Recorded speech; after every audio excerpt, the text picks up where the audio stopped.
Welcome to the Brave Woman at Work podcast. This is your host, Jen Pastikas. I'm so glad you're here. With the Brave Woman at Work podcast, you'll get the resources and tips along with real-world stories and humor to empower and inspire you to take bolder and braver actions in your career and life. Welcome to the Brave Women at Work podcast. This is your host, Jen Pastikas. I'm so glad you're here. Well, hey everyone, how are you doing out there this week? So my guest today, Anne Marie Anderson, she's what my 13-year-old Charlotte calls a baddie, or I'm going to swear here, a badass for short. As you will find out, Anne Marie is a 3-time Emmy Award winner and was a sports broadcaster for many years during her career. Talk about a tough industry. Can you imagine being a sportscaster in all types of sports across the world? That's amazing. Anne Marie is a straight shooter. I really love that about her. And you can tell that she has earned some hard-won wisdom throughout her career, like so many of us do. I also love how clear her concepts are, and I'm sure you will as well in this conversation. So during today's show, Anne Marie and I discussed the story behind her book, Cultivating Audacity, Dismantle Doubt, and Let Yourself Win. What the power of audacity is. I just wanted her to define it for herself and how we can cultivate it with micro habits. The difference between the urgent and the important, which is something I need to learn desperately. How do women fall for the urgency fallacy, guilty over here, and what we can do to combat it? Why are time and money twins? How can negativity be our superpower? And how do we respect our ego and check it at the same time so it doesn't override us? And finally, how do we leverage something called reevaluation loops? So here is more about Anne Marie. Anne Marie Anderson is a 3-time Emmy Award-winning broadcaster, keynote speaker, and author. Her work centers on cultivating audacity, the courage to say yes when doubt says no, as a catalyst for leadership, career advancement, and thriving workplace culture. For more than 3 decades, Anne Marie had a front row seat to the world's biggest stages in sports broadcasting. 6 Olympic Games, heavyweight title fights, golf majors, the NBA and MLB playoffs, and the Super Bowl. She called more than 1,500 live events for ESPN, ABC, NBC, Fox, and TBS, becoming one of the most experienced female play-by-play announcers in the nation. Along the way, Anne Marie learned powerful lessons behind the scenes from some of the greatest coaches and executives in sports. Lessons about leadership, resilience, and building winning teams. As a keynote speaker, Anne Marie combines humor, heart, and storytelling to connect with her audiences. Her signature keynote, Unapologetically Audacious, challenges leaders and teams to rethink the rules, dismantle doubt, and take bold risks that spark innovation and success. Her goal isn't just to inspire, but to equip people with practical tools they can put to work the very next day, in leadership, in advocacy, and in culture building. Her book, Cultivating Audacity, Dismantle Doubt, and Let Yourself Win, it debuted as #1 on Amazon New Release in Business Diversity and Career Growth, is a step-by-step guide to identifying and overcoming barriers that hold us back. Whether the goal is a career move, a leadership leap, or a personal upgrade, Anne Marie shows readers how audacity can transform hesitations into action and possibility. Anne Marie is also a mother of 3 and a lifelong athlete. When she is not on stage or on camera, you can usually find her on a volleyball court, golf course, or hiking trail, or playing any game that keeps score. At the heart of everything she does is this final belief: we don't need to wait for permission. I love that.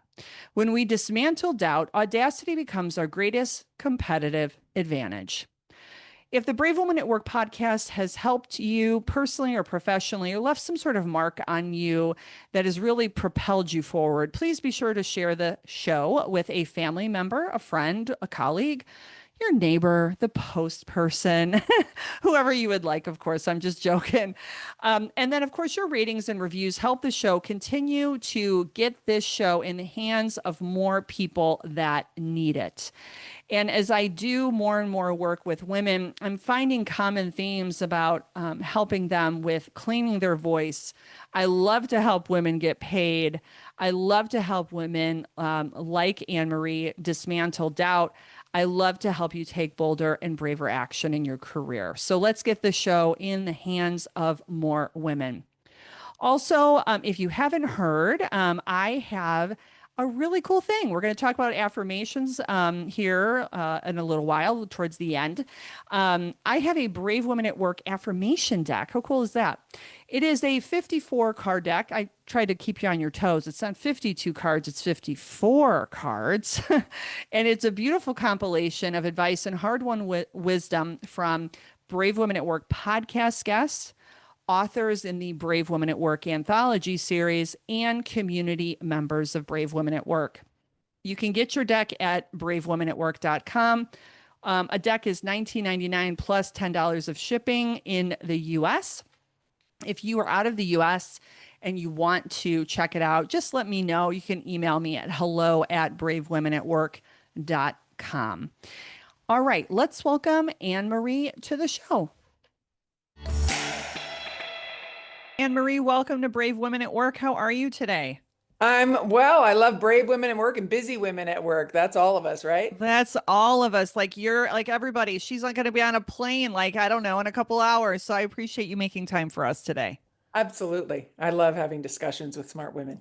Oh, that's so great. So why don't you tell us a little bit about your background story and everyone. So for my YouTubers, the people that are watching this online, Anne Marie has 3 Emmys behind her. So this just gives you, for my audio people, go watch this, like, because it's so fun to see them like live and in person. I've actually interviewed other Emmy Award winners, but never seen them in the background. So thanks for bringing those to the party. Oh, sure. They're heavy and they're fun and my kids like them. Exactly. So why don't you tell us a little bit about you and how you've gotten to where you are today? Sure. Well, the Emmys come from my work in television. I've been a sports broadcaster for 36 years. I'm still broadcasting. I'm also a keynote speaker and an author. And my book is called Cultivating Audacity, and it's born out of learning to take bold risks throughout my career, which obviously sports television is a male-dominated space.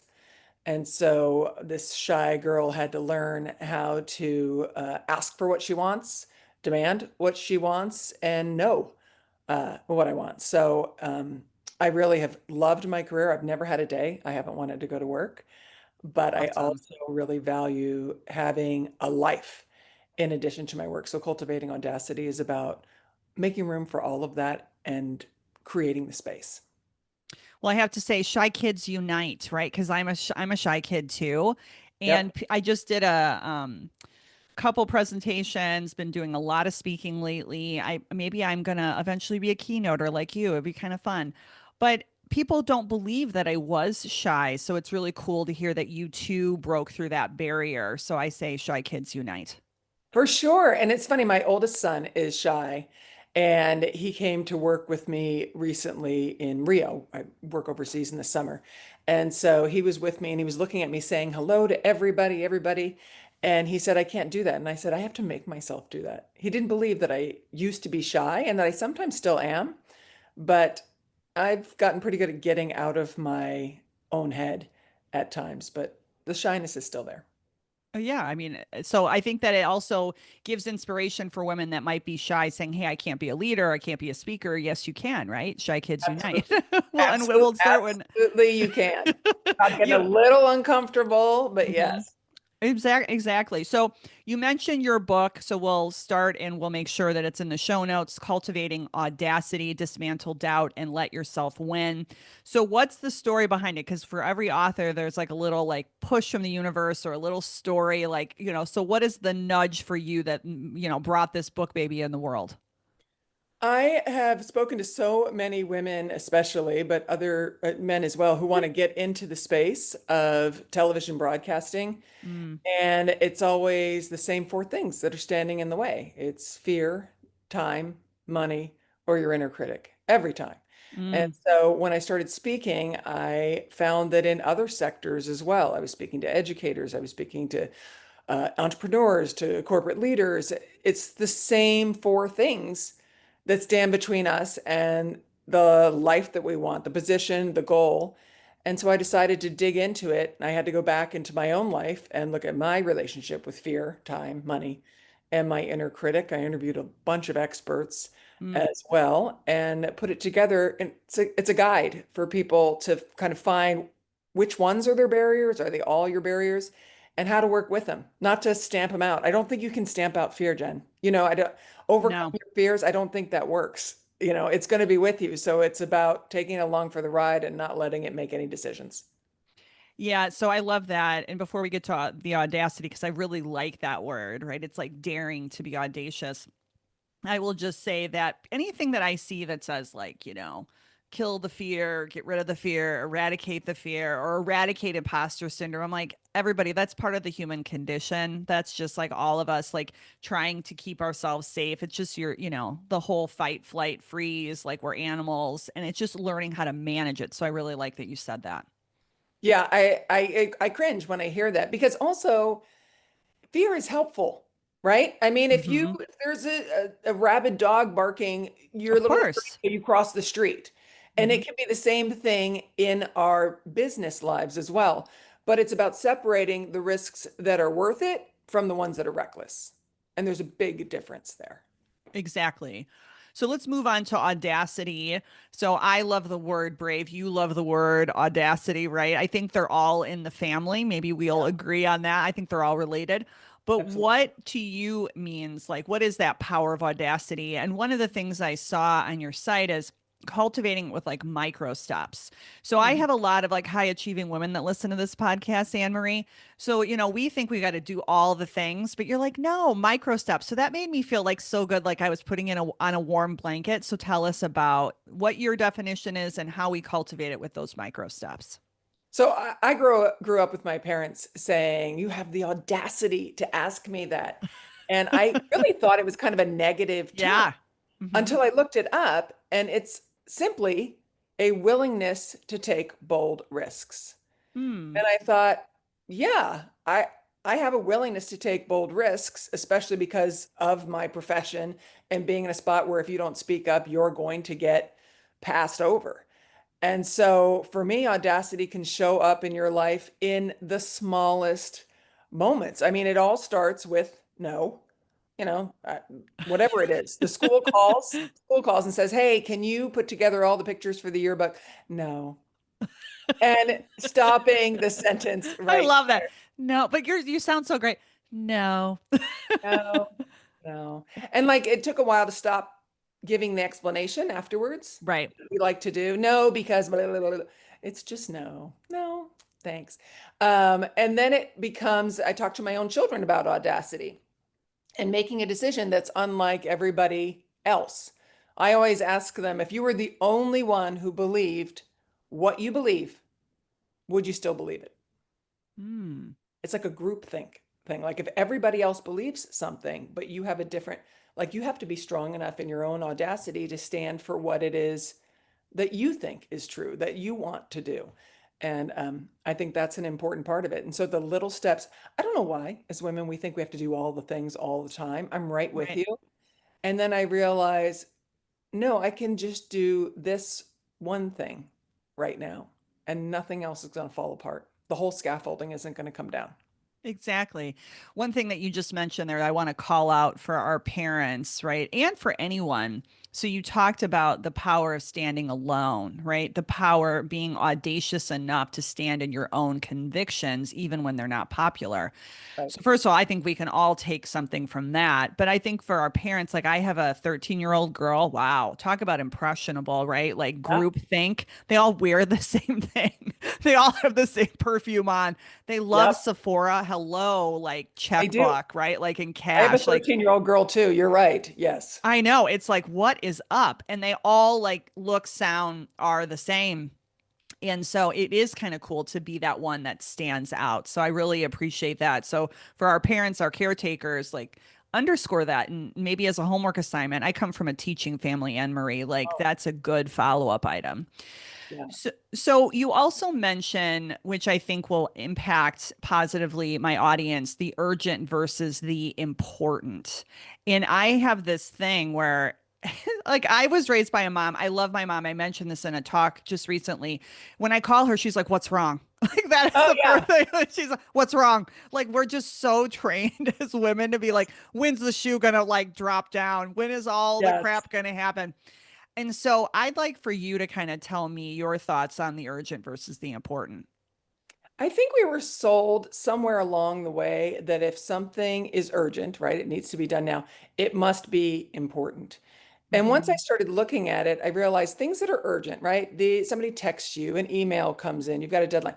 Those are urgent to somebody else, right? They need you to answer the text. They need you to Mm-hmm. answer the email. And you should, absolutely. Things that are urgent have an impending deadline, right? There's consequences. They're usually things that are urgent are usually pretty quick to check off your list. I don't know if you do to-do lists. Mm-hmm. Mm-hmm. You know, I'm one of those people that does to-do lists, and if I do something that's not on the list, I write it on there just so I can check it I off, know, I like that too. right? Like, who am I kidding? But Let's get that dopamine hit, shall we? yes, exactly. Things that are important typically take more time. They don't necessarily have a deadline, but they have significant consequences if they're not met. And so a simple example really is writing the book, right? I have, three kids, a full-time television job, a full-time keynote speaker, and I decided to write a book in my free time. Wow. So Wow. I needed to create space for writing the book because that was important to me without Mm. letting urgent take over. And I don't care how you do it. I say, but you have to schedule time for important. For me, I didn't have big blocks to give. My original thought was, oh, I'll get up at 4:30 every morning and write for an hour, and then I'll get on with my day. And that lasted about 6 days. It was horrible. You were just like you were probably not happy or not fun to be around either. Yeah. And you know what else, Jen? I'm not particularly inspired to write at 4:30 a.m. I don't Shocker. find myself to be super clever at that time of day. So that didn't last. And I decided I needed that hour. But for me, I had to chunk it up into small bits, 15-minute increments. Almost anything urgent can wait 15 minutes. Mm. You can wait 15 minutes to answer that text, can't you? 15 minutes to answer the email. And so if you can create just even those mini pockets of space, and which I did, I wrote this book uh, on the floor of the bathroom while the kids were waiting for dinner. I wrote this book in the car when Wow. they were at practice. I wrote this book on planes. I wrote it everywhere I could create those 15 minutes because it was important to me. And I knew if I didn't create that, and I said, hey, once I get all the permission slips signed and send all my stuff in for TV and respond to everything, then I'll do it. Well, urgent never ends. So I say, flip your prioritization. Put important in a space where you normally had urgent. Hmm. Because what is kind of encroaching that whole idea of no, if we're just like an inbox of all of the urgent, we never get to our important because you would have never gotten 15 minutes anywhere. No, no, you would never get to it. And that's what moves us closer to our values, vision, and goals. That's things that are important to us, whatever it is. If it is you want more family time and you carve out that time, it's a half an hour this time and this time during the day with your family, whatever it Hmm. is, those are the things that move you towards the life that you want to have. Urgent is maintaining what you currently have. So I don't want you to throw out what you currently have, but you Right. need to be moving in a direction. Well, and one other thing on that. So, another really beautiful example of the micro steps. So, you just said something that I think is really cool. You wrote a book in the margins of 15 minutes. Now, it's a lot of 15-minute margins. It's not like you were like, I mean, I would love to say that we could write a book in 15 minutes. Wouldn't that be awesome? But it doesn't happen that way, right? No, Until like if no, somebody gets that idea or figures out how to do that, like please let me know. right. But you made intentional 15-minute spaces. Mhm. And so if a woman out there has that burning dream on their heart to write a book or write a chapter or, do something, it doesn't have to be a book. You just gave us a beautiful example of like you can actually do that. It's just being disciplined in those little micro steps to get there. Right. And, we always say calendar it. Well, for me, I would put it in my phone. So I would put in the alarm. And if it wasn't quite the right time for me to do it, then Hmm. it's Hmm. okay because I had it in my head. Okay, so I'm going to finish this email. I'm going to finish this project. And then I'm going to get the 15 minutes towards writing the book. Okay, so then you would, again, being disciplined. So I think that is one of your Yeah. superpowers then, because not everyone would, right? It's like exercise. Like, oh yeah, I'm gonna exercise, but I'm gonna do it at 5, and then you like don't get your gym clothes on. It's like it's gonna be 6, and it's gonna. I've done it, right? It's 7, Oh, 8, and you're sleeping on the couch. You're like, oh man, I should have exercised today. yeah. And you're like, well, sleep's important though. And you're like, I got to do something. Yeah, Yeah. exactly. So one other thing on the urgent versus the important. Why do you think we as women we fall for that what you're calling the urgency fallacy? Why do we get kind of suckered into this? I think everybody does. I don't think it's Okay, just it's just women. Okay. yeah, because I think the easier answer is to say it's women because we want to please other people because we're Sure. caretakers.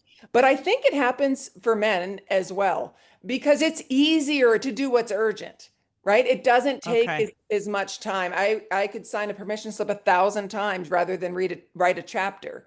It just takes much less effort. So I think that that's why we all fall into that trap. We don't want to let anybody down, certainly, but also things that are urgent tend to be reactive in nature and they tend to be able to be accomplished quickly, which gives us that sense of satisfaction. Mm, that is so good, right? So it's not going to cause a no, a confrontational, like even you might consider it confrontational, but it is just saying, "Hey, I've got this really important thing and I've got to do this and not your thing," right? Which does cause a little conflict. It's respecting yourself at a higher level. So it does cause some friction, especially in that friend family circle that might be really used to you being like, what do you mean you're not going to bake the cookies for the school class? What do you mean you're not going to be doing the PTA this, you know what I mean? All of those things. I'm just kind of ripping on schooling, but it could be anything. Yes, well, those are all great examples because they're lovely things to do if you can do them. But if you don't have time to do them and it's taking away Mm-hmm. from what's important, then it's a no. I always say, like, for the things that are important, a lot of it is delayed gratification, right? You're working towards something in micro moments. Mm-hmm. And so I say delayed gratification is the biggest flex of them all. The fact that you can say, I know that right now in this 15 minutes, I'm not going to get a big prize or a big dopamine hit or any of that, but I'm going to get that delayed gratification down the line when the book is finished. And so I always tell my kids delayed gratification is a big flex. That is good. I love it. It's a big flex. So one of the other things, so in my day job, right, you and have a lot in common, except we have different industries. I'm in the financial services area. So when Mhm. I hear like we're going to talk about money, I'm like, okay, let's go, Yeah, right? But you do say, time and money are twins. So right. why are they twins? Because you have to know how much you have of each before you can budget how you're going to spend it. And Mm, what I found in writing the money chapter, for example, there's a lot of people who don't want to look at their bank balance. They don't even want to see it because then it mm, becomes real. And so I was speaking to one colleague of mine who grew up with a pretty rough money story, in her family. And so she didn't want to look at it. And what we created for her was every morning when she brushed her teeth, she would look at her bank balance. Didn't matter if there was $10 there, $1,000 there, $10,000 there, whatever it was. And she would just simply acknowledge it like, okay, thank you for being there and move on. So she got rid of the fear of looking at it because she didn't want to know how much she had. So how is she going to mm. grow it or spend it or save it if she didn't know how much she has? And it's the same thing for time. How do you spend your time? You have to chart it. Yes, so we've got to throw out here, and my friend Emily loves this author, Laura Vanderkam. So all the things Laura Vanderkam, like if you don't know her, she's also an amazing author. Of course, we're going to get the Cultivating Audacity book too, but she does like charting. So do you, in that particular chapter, do you talk about charting at all, like your time and really looking at it? Absolutely. And on my website, Cultivating Audacity, you have access to those charts. Uh, Okay, so you do it well, too. So like the whole yeah, chart of like looking at your whole week or looking at your day and all that good stuff. right. And it starts with simply charting your time. How are you spending it? Because we think we're spending it in a different way than we're Sure. spending it, and it is scrolling and all of that. So once you see what you have, then you can carve out some time to get those 15-minute increments, those 20-minute increments to move your life forward. But we all say the same thing. I don't have time. And it doesn't matter if you got, 4 kids, 2 jobs, or no pets, no plants, no, you still don't have time. We're all so busy. And so charting it, being real with yourself about how you spend your time, and then seeing how you can adjust that is the first step. Don't stick your head in the sand. Oh, that's so good. And a real call to action, which I love. I love me a good call to action. And I think that whole thing, you kind of made me like, I could feel it in my body. I say this too. I don't have time or I'm busy. Why don't we just all agree? I'm going to give everybody a permission slip. Let's just stop saying that because we Right. do all have the time. It's how we decide to spend the time. Now, some people will say, like, we all have the same amount of time, like Beyonce. Let's call this out. She has a whole team. She has an army of humans that like actually help her. And maybe, Right. we're not there yet. I'm going to say Right. yet, right? To be Right. positive, right? I don't have a whole team of people, staff, but yet, right? But I can use my time better than I do today. And I think there is good, really good common ground, common sense there to say, if you don't want to look at your time, maybe what is the thing underneath that makes you want to stick your head in the sand or simply use the excuse of I don't have time or I'm too busy. Right. And that's what I want to do is when you look at it and say, okay, time, my ex-husband and I, he was super late all the time.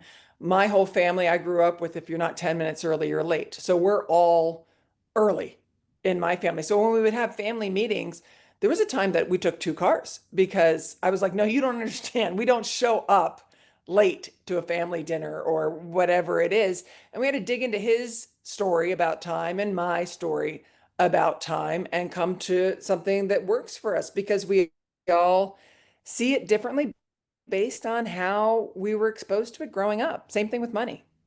Okay, that's really good. So we don't have enough time to dig into all of this, but I am, and I'd be in the other car. You would not want to travel with me because my family's always late to everything. So I'm always like, I can put the other laundry in, Anne Marie. I can, put the dishwasher. I'm always like Yeah. one more thing, and I have a really twisted. I'm owning it.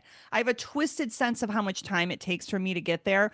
I don't schedule any margin. So I'm just gonna talk to my women out there if you're like me, like I think, right, that I am good on the use of my time. Like there's not a lot of scrolling, not a lot of like that kind of stuff.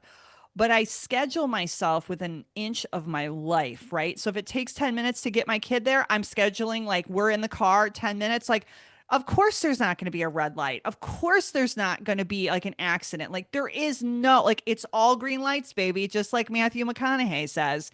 But it's wrong. It's wrong. And so I think there's something to be said for that. I'm calling myself out, but for all of my women out there that are scheduling themselves to an inch for their lives, like I need to start scheduling actual rest, not just sleep, but rest, like actual margins in my work and in my life. So I just wanted to call that out.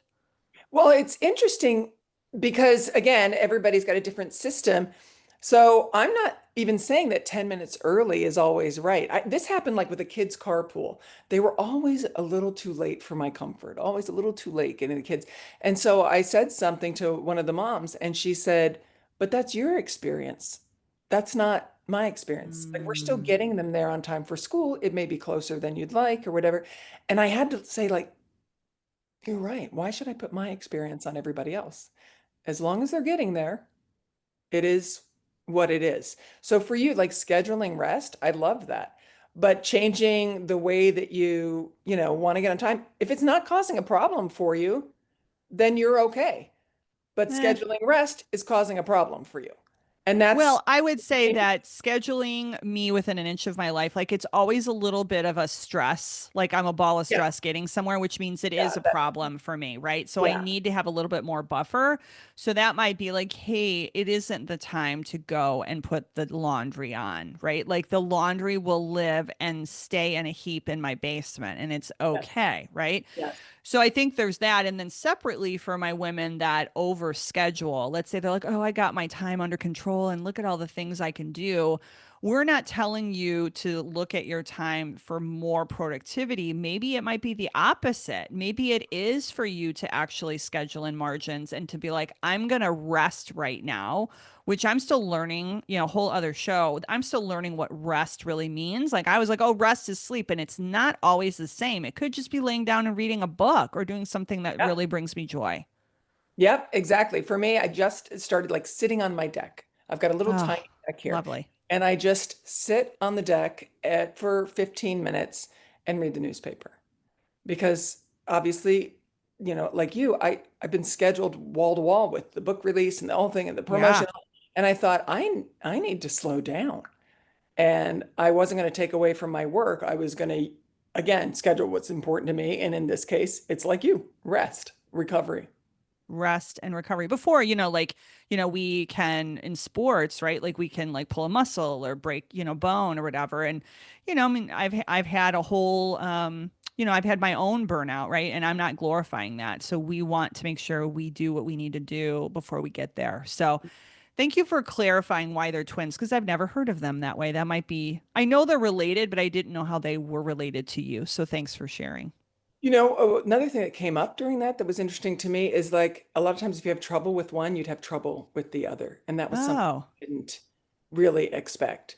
But it all came down to the same idea of knowing how hmm. much you have and how you want to spend it and spending it consciously. So I often found out that people who spent money unconsciously, like they were just spending more than they really should, would sometimes get caught in spending their time unconsciously as well. And Hmm. so an awareness fixes that, just even the awareness of it. You know what? That's really interesting. So like I shared Laura Vanderkam. She just focuses on time, but I've never, and this is cool. So this is if this is birthed by you, like then I think it is amazing in this book. Oh, Or, nice. that you're studying it is that I've never heard of it like so tied together, like familial, like where we have a bank of time, we have a bank of money, that they're related in what do they call like patterns, right? Or the Right. habits that we have. So that's really cool, like the correlation and the connection that you're bringing there. Right. It is something that I've seen over and over and over again and again. My ex-husband, time and then money Hmm. was the other thing because he didn't grow up with any money. He grew up in pretty rough circumstances. And so he would, you know, overspend at times, not on junk, but like our house was so hot. I'm like, why is our house so hot in Colorado? And he's like, finally, he freaked out and told me, because we couldn't afford heat growing up. So I can afford heat now. So I'm going to get heat. And it was just like, what? Like I'm roasting, in February, but it was all tied really deep down into it. Wow. Now that we had enough money for heat, God dang it, he was going to get heat. And I was okay. Okay, man. Like, but you Yeah. don't know. Sometimes when you marry people, you don't know like all the things, right? And those are Oh, like some of those Easter eggs that come up. yeah, exactly. Exactly. So it Okay, was hopefully you're no longer roasting. That's good. no, I'm no longer roasting and we're great friends. But yes, and he loves that story when I pointed out to him. That is great. Yeah. So let's talk about, so, we talk about kind of that, the psyche, right? And like those underpinnings and those roots. So one of the things then in your book is we're talking about ego. Hmm. So you talk about respect for our ego, but we Hmm. check our ego at the same time so it doesn't override us. So tell us a little bit more about that. Well, so I think you've got your id, right? Just that desire. This is what I want. Yes. I've got this crazy idea. And you've got your superego, who's the cautionary. A lot of times it's your inner critic, but it's also a great warning system for Yes. you. And so in this case, your ego does great work because it says to the id, like, I see what you want to do. Hold on, let me figure out a good way. It values the superego's advice of like, this is worrisome, says, I got that. Let me figure out a safe way to do this. In that way, you value your ego. The way you take your ego out of things is when you are creating audacious moments, creating a life for someone else, for external factors. I don't believe that external motivation works at all. It has to be intrinsic, no matter what it is. And the example I give a lot of times is that people will say, I want to step back a little bit from my work and spend more time with my family. Great. do you want to spend more time with your family, or do you feel like you should spend more time with your family? Because Mm. if you're doing it out of resentment, oh God, the kids, whatever, you're going to end up resenting everybody and being miserable. So, what is in it for you sounds so like self-centered, but I do want to ask that question. What are you getting out of it? If you are enjoying more time with your family, awesome. Yes, they benefit as well. If you're trying to write a book, is it because you want some kind of accolades for it or recognition Hmm. for it, or is it because you have a message you want to share and see if it can help somebody else? Very different outcomes because you may never get that extrinsic accolades. But if Hmm. you're doing it for something within yourself, then you will. And that's your ego, right? Wanting to be recognized by other people, wanting to be validated by others. When you get rid of that, then you become really free of, okay, what do I want? What works for me? What does my life look like? Not my work life, my entire life, my days and nights, my work life, my weekends. What do I want it to look like? And how can I drive in that direction? So there's some good follow up for everyone too. Is that like we have like the Joneses, like the cliche the Joneses, and like so much environmental pressure, and then there's the should voice that you talked about, and all that stuff. But if you just like silenced all of that and you got really still and allowed yourself like that space, and I'm here, I'm seeing someone like paint it out, write it out, talk it out, like what would your life look like? And so I would love if someone does that exercise, I would love to hear it. And then Anne Marie, I'll connect with you and we'll like link it up in like the socials. Tell us Yes. what your life would look like. What would your like work look like? Because it's gonna be like juicy and joyful and like full of great energy. At least that's what I'm envisioning. What about you, Anne Marie? It's exactly that. And I love that you say draw it out. I actually drew it out again recently. I do a lot of reevaluation and checks. And there's a book, I don't know the author, but there's a book called Draw Your Future. And Cool. I love the idea. Yeah, so I'll plug somebody else's book there because I thought it was such a neat idea where you're drawing your current situation and then your future in color. And it is that juiciness. Here's the thing with audacity and taking the risk is if you're unhappy with any aspect of your life right now, it doesn't matter what it is, and you're afraid to take the risk, then you're only guaranteed of staying the same. Like I don't have FOMO, I don't have fear of missing out, but I do have a fear of staying the same. And so you're guaranteed that things will stay the same. If you make that audacious ask, risk, move, whatever it is, you may not get the outcome that you want, but you have data now to work towards what you want. I don't believe in failure as an end at all. Failure to me is just data. Okay, that didn't work. Maybe I should try it this way. If you don't ever try, you're just stuck the same all the time. Exactly. One last thing on this is that I recently gave a talk, and my daughter, my 13-year-old, I asked for her to be there. And I teared up, and now this really helped me. So thank you. I teared up because one of the things is I said, I do this work, right? Like you're doing this work for a reason. There's some sort of deep intrinsic motivation. Like you just said, you got the kids and you got your day job work and you've got like all your keynoting and like, oh yeah, let's just throw in a book, shall we? And so like you've got a very full life. Same here. But when I stood in front of her and told everyone, I'm like, I'm doing this work for her. I'm doing this work for my girls. I'm doing this for women. I don't need to do it, but it's in my heart so deep that it feels true. And so what you're saying really resonates with me. I love that. And I would ask your audience, like, what's in your heart? Don't judge it either. If you want to have the freedom on a Friday afternoon to, make a decision as to what you want to do for the weekend, you don't need to pin down to work, that's great. That's in your heart. Let's figure out how to get you there. Whatever is in your heart. If what's in your heart is you want more money for things, that was another thing that I had to deal with in the money chapter. People felt guilty for saying they wanted more money because it sounds superficial. It sounds what, if that's what you want is more money, then let's figure out a way to get you more money for whatever it is you want to use it for. It's about not judging what's in your heart, what you want, and figuring out this is actually what I want because why? How does it serve me? Mm. Because Hmm. why? Why do you want this change? I asked that right away early in the book. Why do you want this change? Because once you identify why you want it, then you can let go of judging it and go get it. Mm. You are a woman of my own heart. Action orientation. I Yeah, love it. let's do it. Let's do it. Okay, so on like the whole circle, one of the things, of action is also reevaluation, right? So let's say you've done the actions, you've done the things, and you talk about the reevaluation loop and how we harness it. Often I'm in here, a lot of women, like we just keep going, right? We don't even take a moment for rest or like looking back to say, was this the right thing for me? Or should I be reevaluating the direction next? So tell us about what you consider the reevaluation loop and how can we leverage that? So the reevaluation loop, and you can do it as often as you want. I've gotten pretty good at it over the years of feeling Hmm. like when I have this little gnawing, something's not right. Like I dive into it now instead of pushing it down, right? I'm Yeah. feelings anymore and all that. But the reevaluation loop, the way I break it up in the book is into three areas: uh, professional and career, health and wellness, and personal and relationships.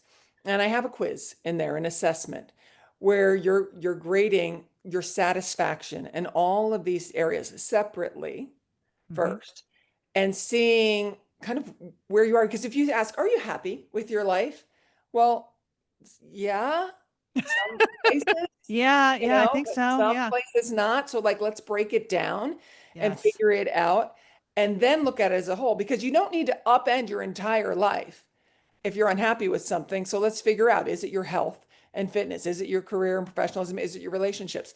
Here's the thing, Jen. After I wrote the assessment, the reevaluation loop, I took it myself.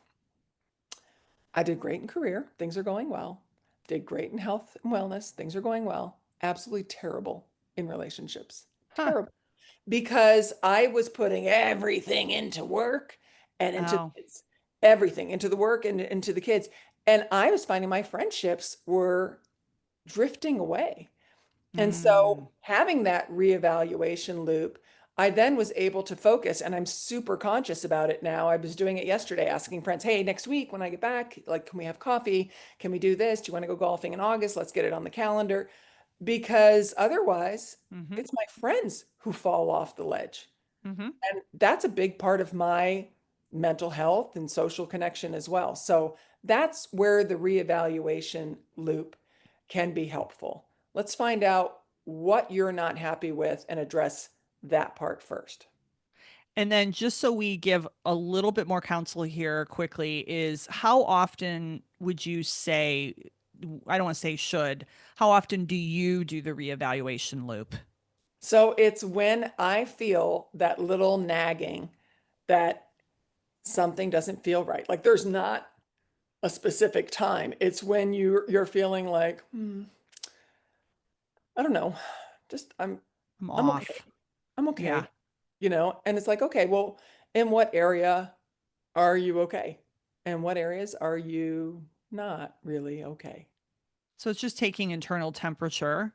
Yeah, And or if you are more kind of like where you have to have it scheduled, I'll throw out like at least once a year, I would say, because a that's lot can fine. happen in a year. You can go Yeah, quarterly. It's totally up to you. yep, So I yeah, really like that idea of the reevaluation loop because it implies that it's okay like to turn back around. Like you can be like, "Oh yeah, I actually was doing really good work over there. I need to go back or I need to take yeah. this like forward." It's not linear. I like that you call it a loop. I think that's really cool. Okay, so as we're wrapping up here, I ask all of my guests this. What are 1 to 2 ways women can be braver at work today? Love the question. Hmm. So ask for help. And that just seems so different, right? And because does it show weakness? Right? But when you ask for help, you're giving somebody else, first of all, some stake in what it is that you need. You're giving them a significance in your role, and you're creating more ideas. I think that any of us doing alone. So whether it's somebody in your profession or not, and here's what it is, it's called the front row. The front row are the people who are doing big things, who want to make moves as well. They don't even have to be in your same area, but they're the people who are going to check you, who are going to ask you if you're really doing the work that you wanted, that you said you were going to Mm, do. So I would say the first couple of things that women can do is identify 3 people who you want to be in your front row, hmm with whom you can talk to about different aspects of your life and what it is you want to do. Because if you want to ask for the raise, if you want to create a new product, whatever it is, you need somebody who is not your mom and not your best friend to tell you the truth and to check up on you to make sure you're actually doing the work. Mm. Okay, ask for help. Get your front row. I Get love your that it's front called row. front row. Mm. Yeah. And I thought it was family. And P.S. Everyone, quickly, it isn't always, because they can kind of squash the dreams or project the fear or whatever. So you need neutrality. So I love that you call Right. them the front row. And here's why, because your family wants you to be safe. Your mom wants you to be safe. Your best Yes, friend wants you to be safe. Your front row can be anybody outside of that. It can even be somebody yes. in your profession that you're not close with, but you want to ask them questions. Front hmm row, not your mom, not your best friend. Sorry, fam. Sorry, fam. We love you. Okay, so again, the book is called Cultivating Audacity, Dismantle Doubt, and Let Yourself Win. If you're looking for action orientation, I can tell you that this book and Anne Marie, they are your resources. So, how can women find you, the book, all of your work online? Perfect. Well, you can go to my website, first of all, annemarieanderson.com. There's an E on the end of Anne and an O in Anderson. You could go to cultivatingaudacity.com. The book's going to be released on Audible soon. The book is already out anywhere that you buy your books. And then again, I speak to corporations. I do a lot of women in leadership events as well. So I answer on social, I answer through my website. I'm Awesome. easily contacted. Okay, great. So we'll link all that up in the show notes.